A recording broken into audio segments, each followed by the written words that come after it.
J'ai refusé de montrer mon salaire à mon mari et je l'ai amèrement regretté. Laisse-moi tranquille. Laisse-moi enfin tranquille. J'ai lancé mon téléphone sur le canapé avec une telle force qu'il a rebondi avant de tomber au sol. L'écran s'est éteint, mais je savais qu'Artyom rappellerait dans 1 minute, pour la 10e fois de la soirée. Tu cries sur ton mari ? Lança la voix de ma belle-mère depuis la cuisine, avec ce ton sec et méprisant qui me faisait toujours me raidir. À mon époque, les femmes savaient rester à leur place. Je me suis tourné vers elle, sentant la chaleur me monter au visage. Votre époque est finie depuis longtemps. Et d'ailleurs, quand comptez-vous enfin partir de chez nous ? Valentina Petrovna essuya lentement ses mains dans un torchon. Elle faisait toujours ce geste avant de commencer ses leçons de morale. 72 ans, une énergie écrasante, une présence qui étouffait tout sur son passage. « J'aide mon fils », répondit-elle froidement. « Il faut bien que quelqu'un remette de l'ordre ici, puisque toi, tu passes ta vie au travail. Une carriériste. » Elle prononça ce mot comme une insulte. Je me mordis la lèvre. Ne pas exploser. Pas maintenant. 4 mois plus tôt, tout était différent. Artyom et moi vivions dans un petit appartement loué. Nous nous disputions seulement pour savoir qui ferait la vaisselle et nous parlions encore de vacances, de projets, d'avenir. Je travaillais comme manager dans une entreprise IT, avec un bon salaire, 180 000 roubles nets par mois. Artyom gagnait un peu moins dans une agence de publicité. Puis il a perdu son emploi. Et tout a commencé à s'effondrer. Au début, il m'a juste demandé un peu d'argent pour refaire son CV, disait-il. Puis, pour suivre des formations payantes. Ensuite, pour acheter un costume pour les entretiens. J'ai donné 20 000 roubles, puis 30 000, puis encore. Au bout d'un moment, j'ai arrêté de compter. 2 mois plus tard, sa mère s'est installée chez nous, temporairement, pour aider son fils à traverser cette période difficile. Le temporaire est devenu permanent. Tu ferais mieux de t'occuper de ton foyer, au lieu de courir partout, continua ma belle-mère en sortant du réfrigérateur mon gratin au yaourt que j'avais préparé pour toute la semaine. Artyom aurait eu plus de chance s'il avait épousé Jeanne. Elle, au moins, sait cuisiner. Jeanne, la fille de son ami, 23 ans. Elle vit encore chez ses parents et travaille dans une boutique de cosmétiques. Pour ma belle-mère, c'était l'incarnation parfaite de la féminité. Je ne répondis pas. Ces derniers mois m'avaient appris à me taire. La porte claqua. Artyom venait de rentrer. À sa démarche lourde, à la façon dont il jeta ses clés sur la commode, je compris tout de suite qu'il était d'humeur exécrable. « Salut » marmonna-t-il sans même me regarder. « Alors ? Ton entretien ?» demandai-je prudemment. « Normal. Et qu'est-ce qu'ils ont dit ? Qu'ils me rappelleraient. Pourquoi tu insistes ? » Je soupirai. C'était toujours comme ça désormais. Avant, il me racontait tout. Son travail, ses idées, ses collègues, ses doutes.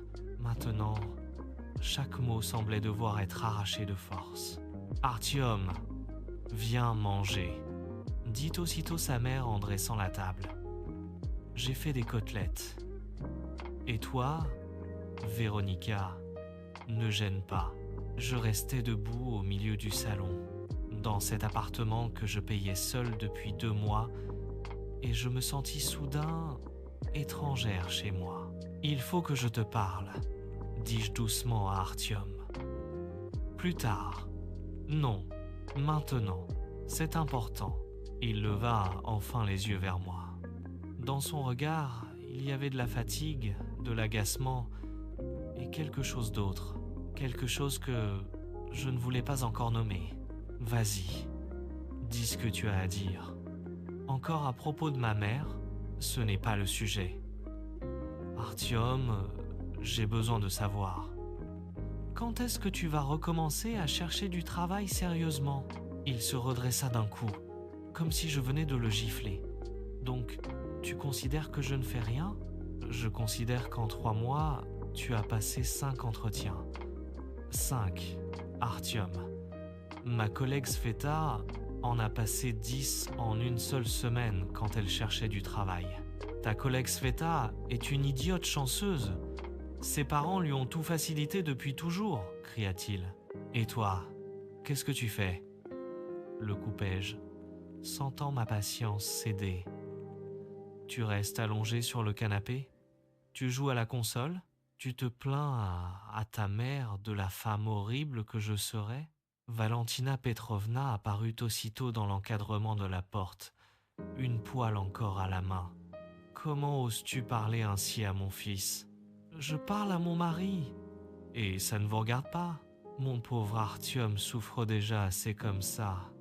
Et toi, tu l'enfonces encore. Il est sensible, fragile. Il a 34 ans. Ce n'est pas un enfant. Maman, laisse-nous, dit Artyom entre ses dents. Sa mère me lança un regard noir et repartit d'un air offensé. Nous restâmes seuls. Véronica, je n'en peux plus de toi, dit-il d'une voix lasse. J'essaie, je cherche, mais le marché est compliqué. Le marché était déjà compliqué il y a 3 mois, et pourtant les gens trouvent du travail. Tu n'as même pas mis à jour ton CV correctement. Comment tu le sais ? Tu m'espionnes ? Je gardais le silence. Oui, j'avais consulté son profil en ligne. Dernière mise à jour, 2 mois plus tôt. J'ai juste besoin d'un peu plus de temps, murmura-t-il. Du temps ? Mes économies fondent, Artyom. Je paie seul le loyer, la nourriture, tes dépenses, celles de ta mère, tout. On devait économiser pour un apport immobilier, tu te souviens ? Et aujourd'hui, j'ai moins d'argent qu'il y a 6 mois. Il détourna les yeux. Désolé. Juste ça. Désolé. Pas de plan. Pas de solution. Pas d'engagement. À cet instant, j'ai compris qu'il ne comptait rien changer. Le lendemain, j'ai pris une décision.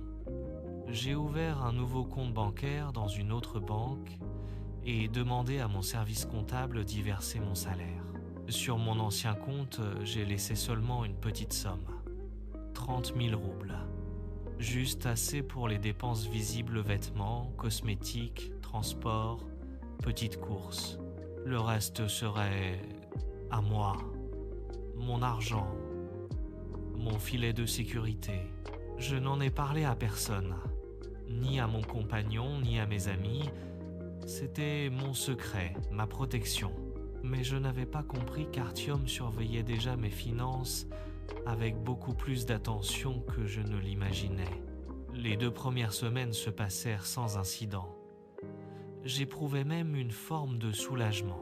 Pour la première fois depuis longtemps, j'avais de nouveau quelque chose qui m'appartenait vraiment. Sur mon nouveau compte, j'avais déjà accumulé 150 000 roubles. Je commençais même à regarder des studios où je pourrais partir si la situation devenait intenable. Mais Artyom changea. Il se montrait soudain plus attentif. Il me demandait où j'étais allé, avec qui j'avais parlé, ce que j'avais acheté. Je mettais ça sur le compte de sa jalousie, de son stress, de son mal-être. J'étais tellement aveugle. Tout a explosé un vendredi soir. Quand je suis rentré du travail, j'ai immédiatement senti que quelque chose clochait. Le silence était trop lourd. Artyom était assis à table. Devant lui se trouvait ma nouvelle carte bancaire, celle que j'avais cachée. Où tu l'as trouvée ? Demandai-je, glacé. Dans ton sac ? Répondit-il calmement. Tu pensais vraiment que je ne remarquerais rien ?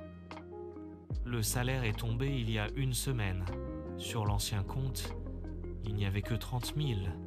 Alors, où est passé le reste, Véronica ? Mon cœur se mit à battre si fort que j'en entendais les pulsations dans mes oreilles.